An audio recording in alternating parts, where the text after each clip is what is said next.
Balto. Some of you might know about this movie, but I bet you might not know much about the studio where it came from. This was actually brought to us by the very short-lived Amblimation, the animation studio founded by Steven Spielberg that only made 3 animated features during its lifetime. An American Tail, Fievel Goes West, We're Back, A Dinosaur Story, and their last film, Balto. Luckily for the animators working there, they moved on to the newly founded DreamWorks Animation when the studio closed down. On a side note, I just want to give a shout out to Carlamon, who asked me to review this film through his awesome support on Patreon. But considering what he has given me, does this movie hold the same legacy as the real Balto himself? Or does it fall flat fast like Amblimation? Let's find out. The story. This is one of those rare animated features that's actually based on a true story. Okay, loosely based, but it tells the story of the 1925 serum run to Nome, Alaska, where Balto led a team of sled dogs traveling more than 600 miles to get some antitoxin. In the way that the movie explains it, it's more of your typical outcast story where everybody starts off by hating him because he's different, but then he goes out of his way to prove to everyone that he's a hero. It pretty much follows that same formula, and it doesn't really do much to add anything new.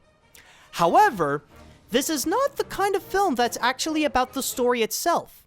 It's the way it executes it, and that's where the movie shines. It explains it in a way that's more down to earth, and often pretty intense. Sure, they also have to add things like comic reliefs and a love angle because, well, it's still an animated feature, but even those are actually pretty well handled. The comedic bits are charming and aren't distracting from the main plot, and the romance angle between Balto and Jenna do help with the development of the characters. Balto. And to the north? The Northern Lights. Oh. But what really makes this movie engaging is the amount of intensity they put into it. From some of the action scenes that Balto would go through, to Rosie's chance of survival going down if the antitoxin doesn't make it to Nome. It really pushes how there's so much risk that it really does help the audience wanting to see Balto succeed on his quest. This just goes to show that with the right amount of emotion and intensity, you can make a predictable story an enjoyable one. The animation. It really is too bad that this was Amblimation's last movie, because you can tell that these animators are capable of doing great things. Everything in the animation here is handled extremely well for the tone it's trying to set. It may be a talking animals movie, but they still kept things in a realistic setting, showing a more simple town in Alaska from the 20s. For the character animation, they all move nicely and fit with the tone of their personalities, rather it be Balto and Jenna acting more like realistic dogs, or Boris, Muck, and Luck acting more in a cartoonier sense for comedic effect. He says he's glad to see you.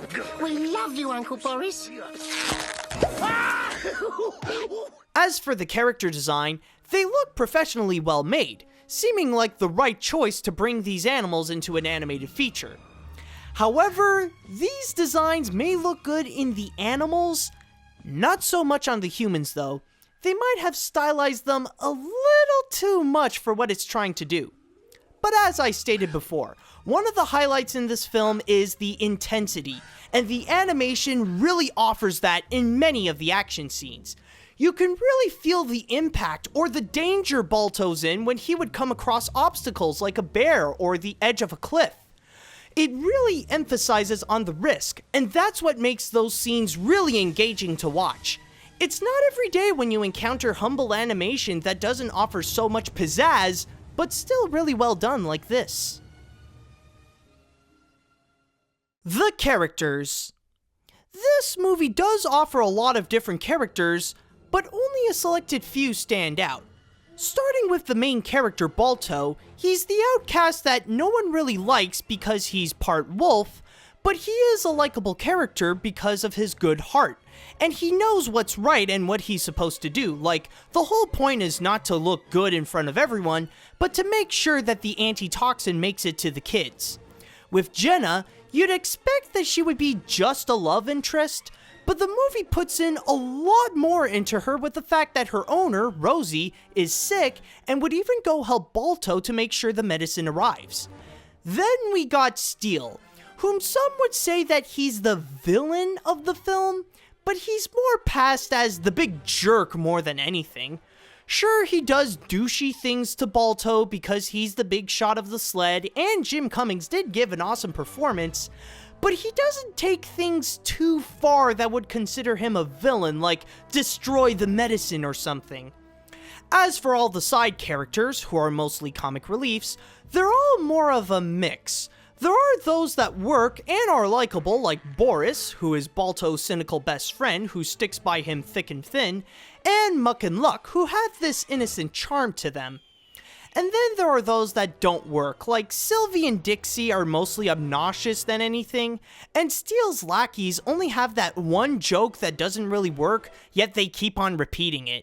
Half wolf in the side pocket there. That was the most dead center. Yeah. The most on target. The most down the middle. Yeah, hit him!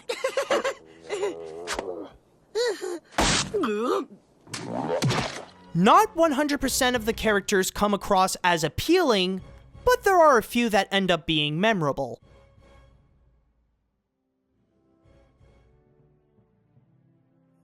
Balto may have a few setbacks that keeps it away from being a top dog, but the movie is still quite enjoyable with a simple yet intense story, really nice animation, and some likable characters to remember by. If you're looking for a fun animated feature that sets itself more into reality than other movies, then this is a good pick for you.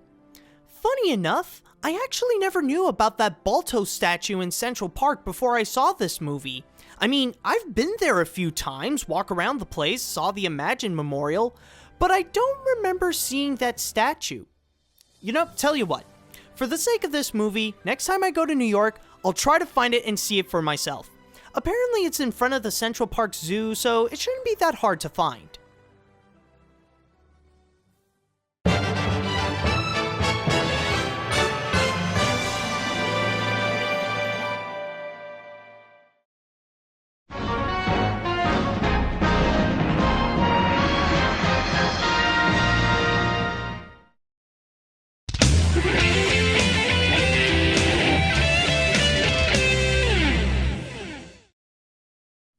Hey guys, this is AniMat. Once again, I would like to thank Carlomon for giving me this opportunity to go check out Balto through his awesome support on Patreon.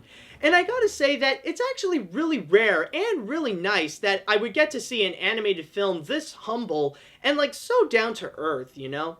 Now, I know that nowadays we do get a lot of those through the independent animated features, like one example is Chico and Rita, but I mean the ones that are from the mainstream animation studios, like the ones that get like wide release in theaters and all that stuff. Yes, I know technically Emblemation is a really short-lived animation studio, so like we couldn't really consider that mainstream or a big animation studio, but considering that it does come from Steven Spielberg's animation studio, I would technically count Balto as one of those mainstream animated films. But anyways, now that that's over, it's time that we go and move on to another Patreon request. Yep, it's actually time for another one of those. And this one is actually coming from John Errol Bilfatai.